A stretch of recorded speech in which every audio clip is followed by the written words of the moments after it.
이 시간 함께 하나님 말씀 같이 여시겠습니다. 오늘 우리에게 주신 하나님의 말씀 사도행전 2장 1절에서 4절까지의 말씀입니다. 제 성경으로 신약 188면에 있습니다. 사도행전 2장 1절에서 4절까지의 말씀.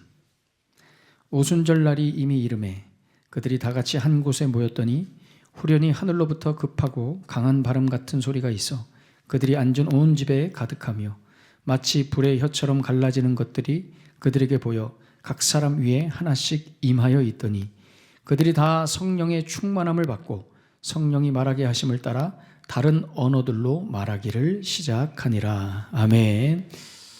오늘 주제는 참 어렵습니다. 목사님 지난주랑 본문이 똑같은데 뭐가 어렵습니까? 오늘 주제는 좀 어렵습니다. 4절에 나오는 이 다른 언어, 4절 말미에 후반에 나오는 다른 언어라고 하는 이 단어가 원래 이 개역 한글 성경에 보면 다른 방언이라고 나오죠. 방언이라는 단어가 굉장히 만만치 않은 그런 단어, 주제입니다. 방언. 여전히 한국교회에 뜨거운 감자로 논란거리가 되는 것이 이 방언이죠. 오늘도 이 설교를 들으시는 분들 중에는 저건 아닌 것 같은데 하는 생각을 가지시는 분들도 있을 것입니다. 본인이 방언을 받았다거나 방언을 체험했다고 하는 분들은 저거 아닌 것 같은데 이렇게 생각하실 수 있습니다. 그러나 내가 방언을 하든 못하든 그걸 떠나서 성경이 방언에 대해서 뭐라고 말씀하는지를 우리가 먼저 주목해보자 이겁니다. 여러분, 신앙생활이라는 것은 체험이 되게 중요합니다. 체험이 없는 종교는 종교가 아니죠. 기독교도 체험의 종교, 체험의 신앙입니다. 그런데 분명히 해야 할 것은 그 체험이 성경 위에 있지 않다는 것입니다. 여러분, 체험이 성경 밖을 넘어가면 안 돼요. 체험도 조건이 있는 것이죠. 성경 안에서만 그것이 유효하며 체험으로 인정되는 것입니다. 성경 밖으로 나가고 성경과 상관없는 체험은 거짓이며 사탄의 장난입니다. 마귀의 장난이에요. 그러면 이 성경 안이라는 것이 뭘까요? 무슨 말일까요? 성경 안이라는 것. 성경 안이라는 말은 이렇습니다. 그 체험이 예수 그리스도의 주되심, 로드십, 이 로드십과 관련되어 있어야 하고 그 체험이 내가 예수님의 제자로, 증인으로 살아가게 해야 한다는 것입니다. 이것이 바로 성경 안에라는 말입니다.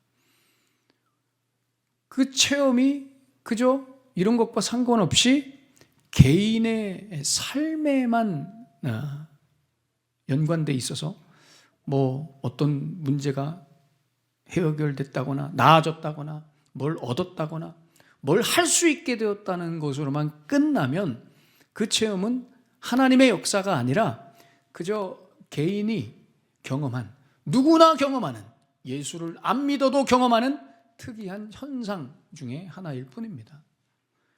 반드시 저 성경 안의 개념에 들어가 있어야 되는 것이죠. 그런 결과로 나타나야 됩니다. 여러분, 사람들은 오늘도 기적을 기대합니다. 그죠? 기적은 초자연적인 현상입니다.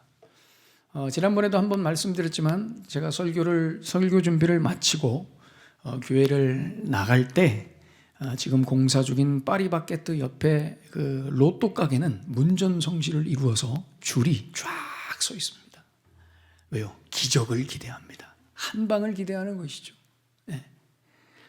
내 삶에 어떤 해결이 불가능해 보이는 문제를 그 기적 한 방으로 우리는 해결받기 원합니다. 그래서 우리는 삶에 여전히 기적을 기대합니다. 나의 이 고통스러운 이 질병이 한 방에 치유되는 것을, 그런 기적을 우리는 경험하고 싶어 합니다. 그러나 현실을 보십시오. 여러분, 현실을 보십시오. 그런 일은 거의 일어나지 않습니다. 그런 기적은 거의 일어나지 않습니다. 왜 그러냐? 하나님은 질서의 하나님이시기 때문입니다. 질서의 하나님이란 말은 무슨 말이냐? 갈라디아서 6장 8절에 보시면 이렇게 말씀해요. 자기의 육체를 위하여 심는 자는 육체로부터 썩어질 것을 거두고 성령을 위하여 심는 자는 성령으로부터 영생을 거두리라. 아멘. 무엇을 심느냐에 따라서 그대로 거둔다는 말입니다. 내가 행동한 것, 내가 살아온 대로 오늘 우리는 그 결과를 맞게 되어 있는 것입니다. 내가 이렇게 살았는데 다른 결과를 원하는 것은 질서에 어긋나는 것입니다. 어제 밤새 술을 먹었는데 오늘 아침에 말짱하더라. 여러분, 이것은 질서에 어긋나는 것입니다. 밤새 술을 먹었으면 수명이 한 1년은 단축되어야 하고 몸에 병이 나야 되는 것이 질서입니다. 아멘. 질서죠, 질서. 하나님은 질서의 하나님이시라. 그 시간이 흐르면 사람이 늙고 쇠퇴하고 약해지죠. 여러분, 이것이 질서입니다. 시간이 지나면 약해져요. 시간이 지나고 나이를 먹었는데도 안 약해지고 계속 피부가 탱탱하며 젊어요. 그건 뱀파이어밖에 없습니다. 목사님은 뱀파이어를 믿으신 거예요. 그냥 농담입니다. 여러분, 시간이 지나면 나이를 먹으면 아픈 것이 질서입니다. 이게 정상이라는 말입니다. 하나님은 질서의 하나님이십니다. 만물을 자연스럽게 돌아가게 하시는 것이죠. 여러분, 만약에 제가 어떤 특별한 능력이 있어서 저에게 오셔서 저에게 기도를 받으시면 여러분들의 그 질병이, 그 몸이 낫는다. 기도할 때마다 쫙 나를 끼워다 했는데 그냥 다 나서요. 손만 대면 나서요. 어떻게 될까요? 병원은 다 망하는 겁니다. 큰일 나는 것이죠. 그죠? 그래서 제가 아무리 기도해도 안 낫는 것입니다. 다 질서를 위해서. 일부 때는 아멘을 너무 크게 하셔서 제가 상처를 받았는데, 뭐 나을 수도 있지 않겠습니까? 여러분, 뭐 제가 기도하면 뭐 나을 수도 있는데, 안 낫는 거예요. 아무리 기도해도 안 낫는. 왜요?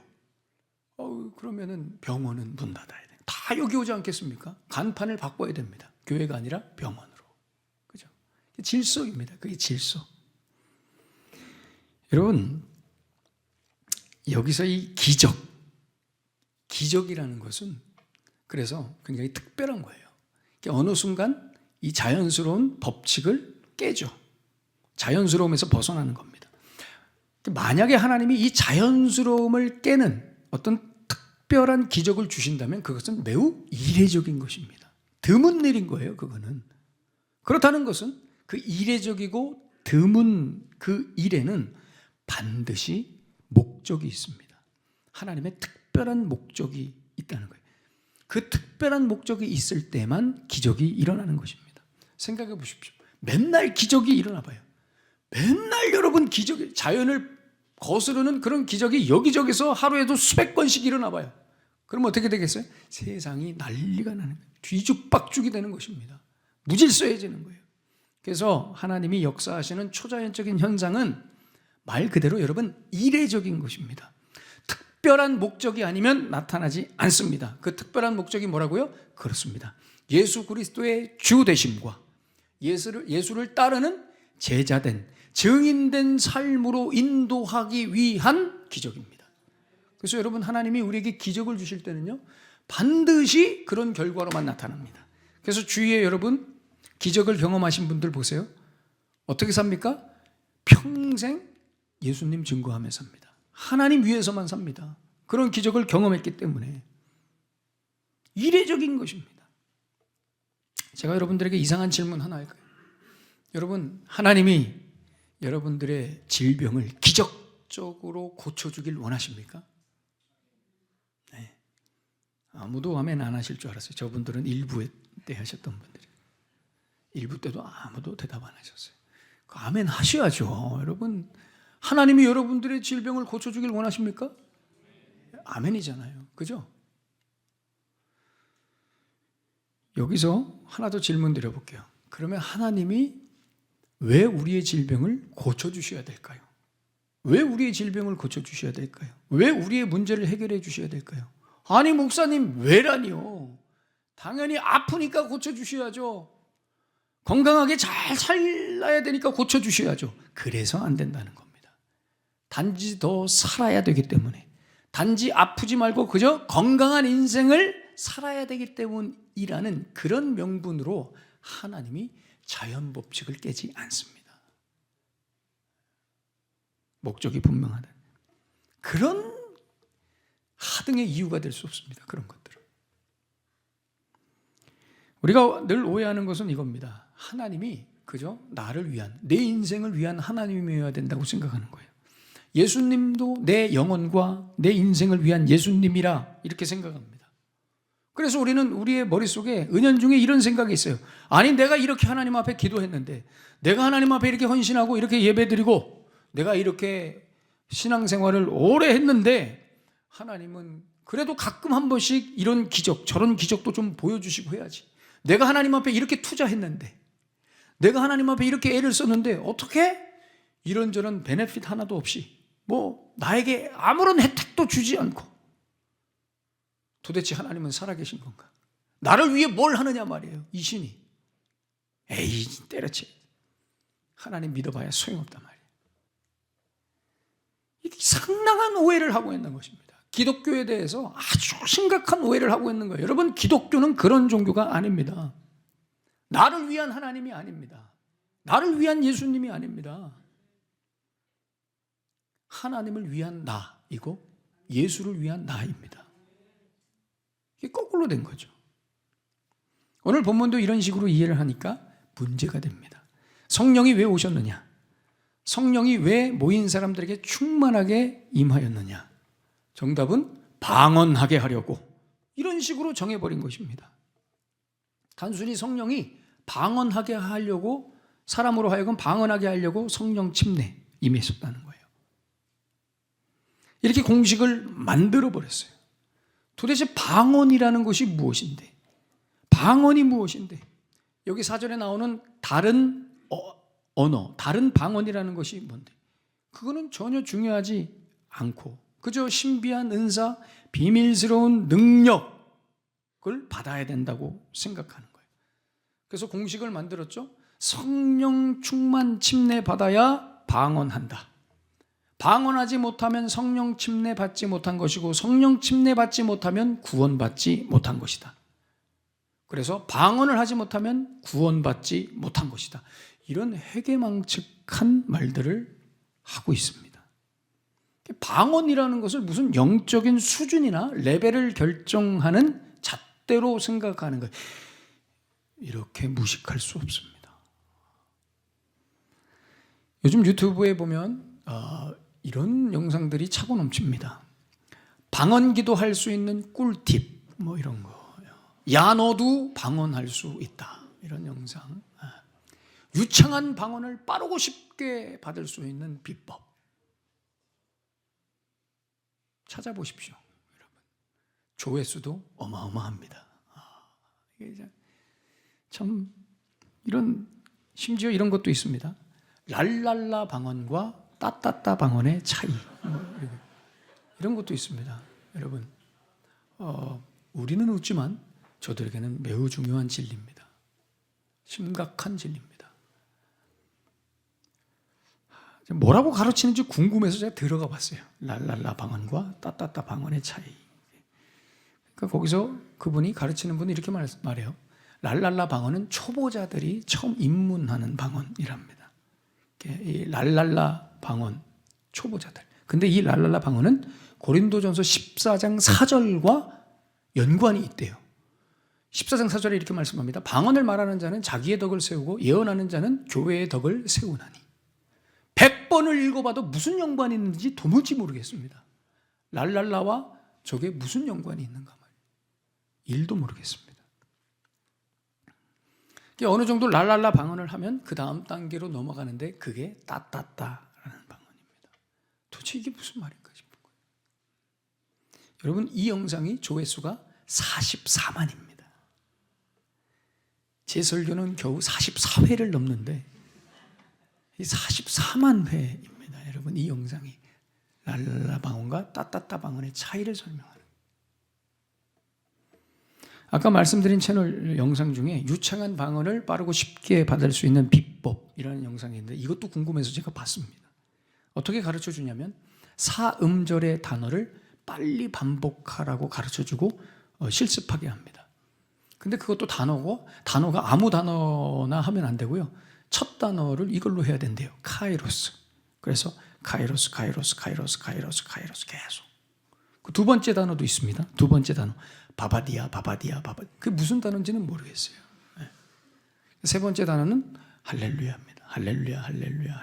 이걸 반복하면 성령이 오신답니다. 그리고 예언을 하게 되고 환상을 보게 된다고 그 가르치는 분이 말씀해요. 기도가 깊어진답니다.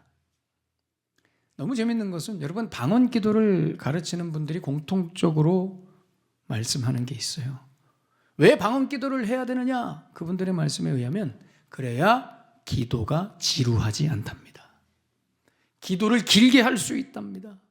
그냥 말로만 기도하면 5분, 10분 하다가 기도거리가 없어지고 지루해진다는 거예요. 근데 방언 기도로 하면 하루 종일 기도한다는 거예요. 제가 너무 화가 나가지고. 참, 저는 시간이 지날수록 화만 쌓이는 것 같습니다. 설교를 준비하면 할수록 은혜가 돼야 되는데 저는 화가 막 쌓여가지고 제명에 못 죽어요. 감사한 것은 제가 그래도 타고난 태생이 저혈압이라 다행이지. 여러분, 제가 너무 화가 나는 거예요. 도대체 기도를 오래 하려고 하는 것인가? 여러분, 기도를 시간 끌고 오래 했다는 만족을 위해서 기도하는 것입니까? 오랜 시간 기도하는 것 자체가 목적이냐고요. 무슨 말이든 무슨 소리를 내든 상관없나요? 오래만 하면 되나요? 이런 말들은 너무 어렵습니다. 목사님, 방언 기도는 성령의 역사인데 성령님을 소멸하시는 겁니까? 목사님은 성령님을 소멸하시는 겁니까? 그렇게 생각하실 수도 있어요. 여러분, 우리 분명히 한번 짚고 넘어가 보죠. 여러분, 성경에 방언 기도라는 말이 나올까요? 성경에 방언 기도라는 말이 나오지 않습니다. 방언으로 기도하라, 방언으로 기도하라라는 말이 안 나옵니다. 방언이라는 단어가 나올 때는 반드시 그 뒤에 방언으로 말하라라고 나오지 기도하라라고 나오지 않습니다. 방언은 말하는 것이지 기도하는 것이 아닙니다. 기도하라는 말이 없습니다. 근데 어디서 이 방언 기도로 연결시켜서 여기까지 오게 됐을까요? 비스무리한 구절이 딱 하나 있습니다. 고린도전서 14장 14절의 말씀. 내가 만일 방언으로 기도하면, 이 구절 때문에 방언 기도가 나왔습니다. 여기 보면 가정법으로 사도 바울이 내가 만일 방언으로 기도한다면 이라고 나오죠. 여기 말고는 방언을 기도라고 연결시키는 구절 자체가 없습니다. 전부 방언은 말하는 것으로 표현하고 있습니다. 더욱이 이 구절에서는 바울이 의도하는 바가 방언 기도로 하라는 것이 아니고 오히려 의미도 없고 알아듣지도 못하는 소리, 그런 주술적인 주문하듯이 하는 그런 소리로 기도하지 말라고 바울은 강조하기 위해 딱 한 구절, 이 구절을 기도와 연결시켜서 말한 거예요. 왜냐? 당시 고린도 교회는 이상한 문화가 하나 있었어요. 여러분, 이 고린도 교회에는 당시에 이상한 소리를 내면서 기도하는 사람들이 있었습니다. 이걸 어디서 배웠냐면은, 고린도 하면 생각나는 게 여러분 아프로디테 발음도 아프로디테 신전이 있거든요. 사진에 보시면은 제가 여러분들이 지난번 보내주셔서 찍어온 사진입니다. 저 언덕 위에도요 신전이 있고요. 저 앞에 저게 바로 아프로디테 신전인데요. 그 앞에 도시들 중심에 딱 신전이 있습니다. 저 신전에는 여사제, 여자들 사제가 1000명이 있는데요. 이 여사제들은 남자들에게 몸을 파는 사제들입니다.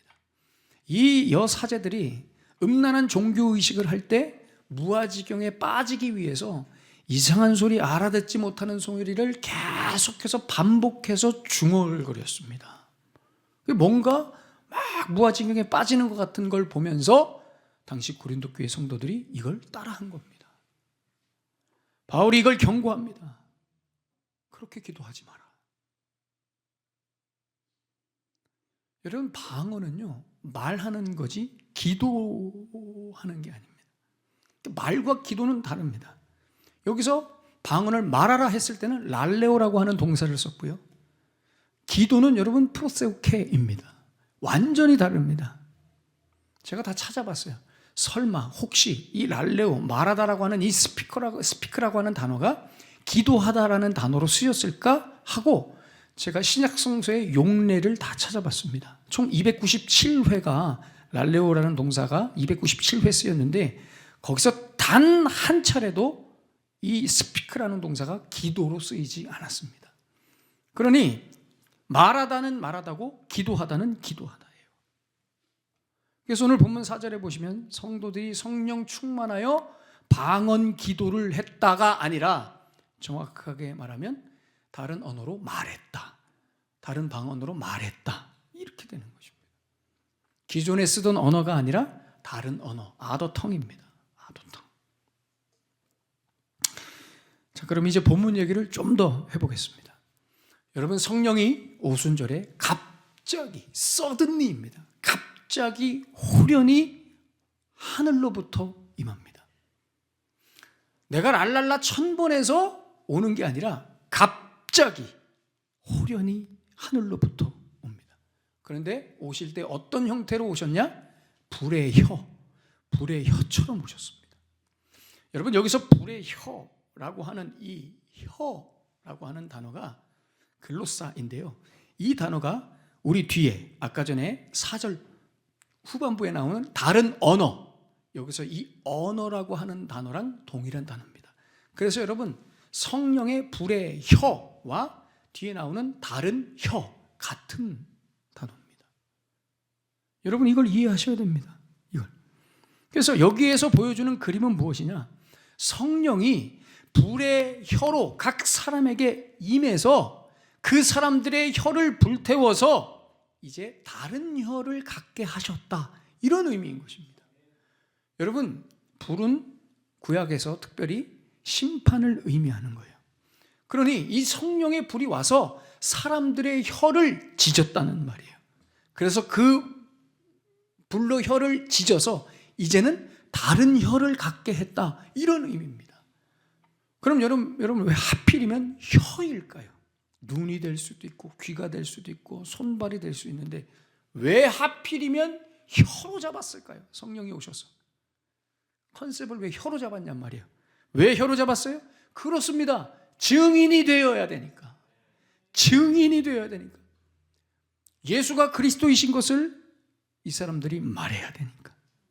그리스도이신 예수께서 죽음에서 부활하신 것을 입술을 통해 증거해야 되니까 성령이 혀로 온 것입니다. 혀로.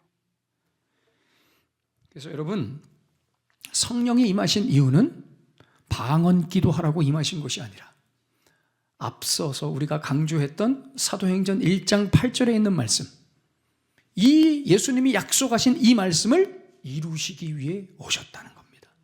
1장 8절 다 같이 읽겠습니다. 시작. 오직 성령이 너희에게 임하시면 너희가 권능을 받고 예루살렘과 온 유대와 사마리아와 땅끝까지 이르러 내 증인이 되리라 하시니라. 아멘. 증인이 되게 하시기 위해서 성령이 오셨다는 겁니다. 그러니 이 본문에서 다른 언어, 아더텅, 다른 혀라고 하는 것은 이런 의미입니다. 예수께서 십자가에서 죽으시고 부활하신 것을 담대하게 말하는 혀입니다. 랄랄라가 아니고 따따따가 아니라는 거예요.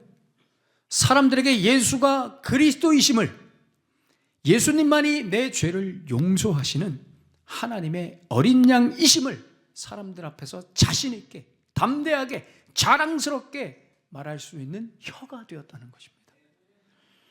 성령이 오시기 전에는 이게 안 되었던 거예요. 십자가가 부끄러웠죠.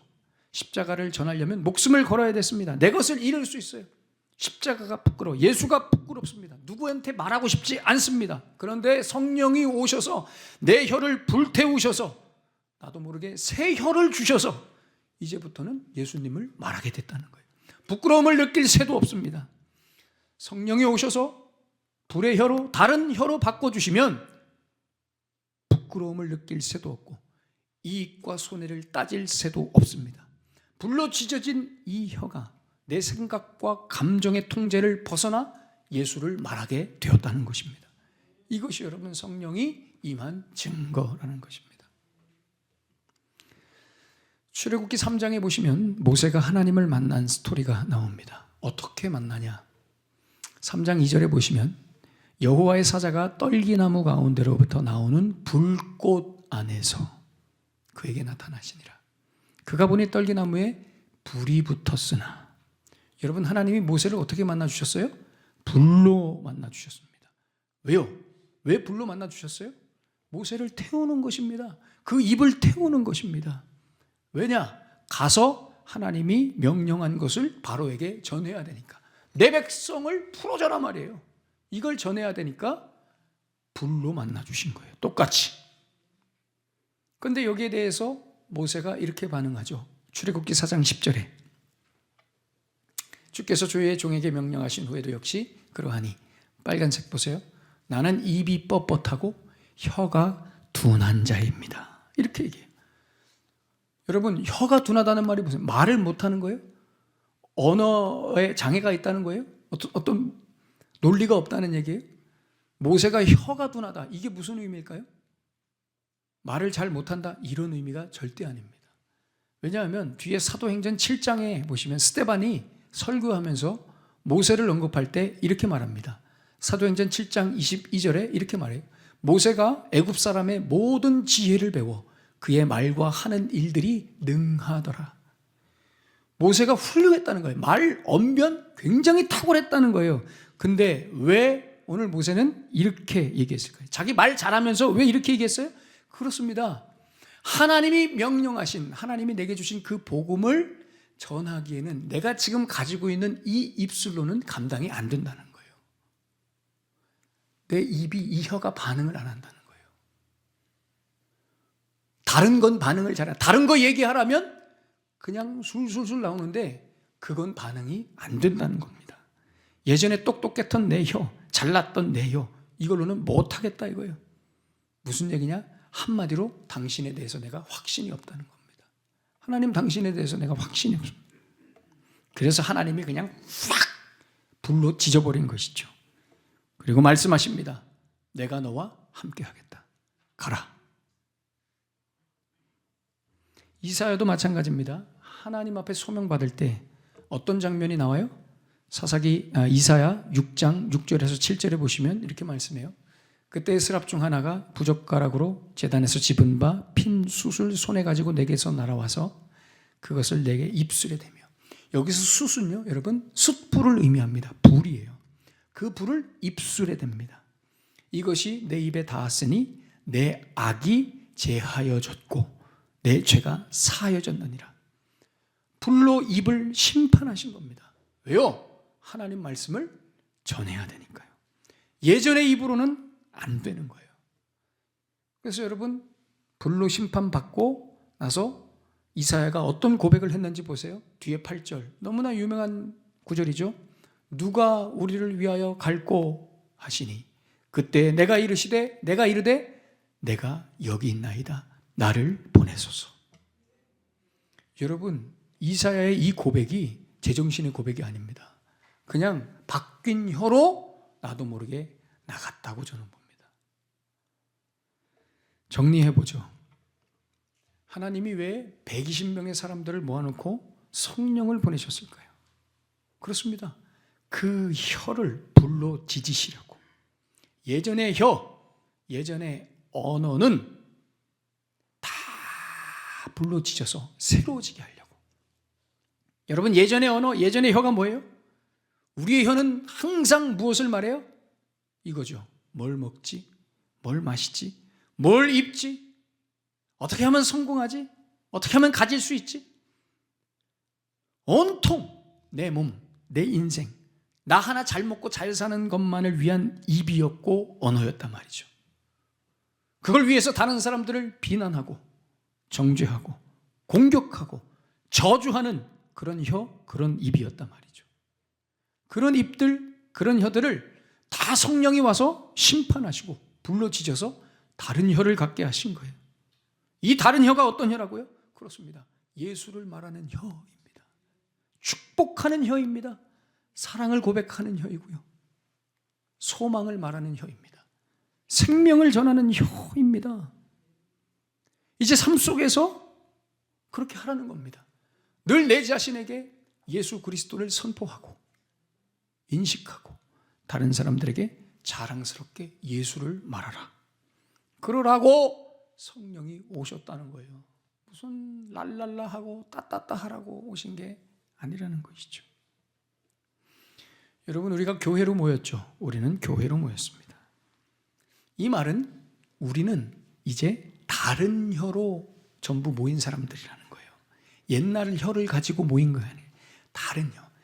예전의 혀는 다 불태워진 사람들이 모였다는 것입니다. 그 말은 즉슨 예수가 그리스도이심을 고백하고 전해야 하는 혀로 모인 자들이 교회라는 것입니다. 근데 교회 모여서 아직도 성공을 말하고 나는 뭘 가졌네 못 가졌네, 나는 뭘 할 수 있네 못하네, 내가 가진 것 자랑하는 혀, 남들처럼 나도 이렇게 됐어야 되는데 왜 하나님 나는 내 인생은 이 모양 이 꼴로 두십니까? 불평하는 혀, 낙심하고 절망하는 혀, 이런 혀를 가지고 교회에 온다는 것이 안타까운 것입니다. 목사님, 그래서 저는 다음 주에 안 나오겠습니다. 그 말을 하려는 것이 아닙니다, 여러분. 제가 이렇게 말씀드리면 거꾸로 알아듣는 분들이 생각보다 많더라고요. 여러분, 우리의 혀는 바뀌었습니다. 성령이 오셔서 우리의 혀를 바꾸셨다고요. 혀를 바꾸셨어요. 그래서 여러분, 우리의 입술에서는 이제 더 이상 옆 사람들을 향해서 공격하거나 비난하거나 정죄하는 혀가 되면 안 됩니다. 자꾸 축복하고요, 사랑하고요, 소망을 이야기하고요, 격려하고요, 예수를 말하는 혀. 여러분 자신에게도 자꾸 여러분 불평하는 혀 갖게 하지 마십시오. 예수님의 이름을 선포해서 자꾸 하나님 앞에 만족하고 할 수 있어, 주께서 나와 함께 하셔, 선한 언어들을, 혀를 사용하셔야 됩니다. 왜 맨날 이 모양 이 꼴이, 그런 혀를 쓰시면 안 됩니다. 자꾸 좋은 혀, 좋은 말로. 왜요? 이게 성령이 우리의 혀를 불태우신 증거라는 것입니다. 사랑하는 여러분, 매일매일 성령의 불로 심판받는 여러분들의 삶이 되시기를 축복합니다. 혀가 매일 불태워져야 됩니다. 심판받으셔야 됩니다. 그래서 늘 예수를 말하는 혀, 격려하는 혀, 축복하고 사랑하고 소망을 말하는 혀, 십자가를 고백하는 입술, 사명을 선포하는 입술, 그런 입술이 되어야 될 줄로 믿습니다. 그래야 교회고, 그래야 성도입니다. 기도하겠습니다.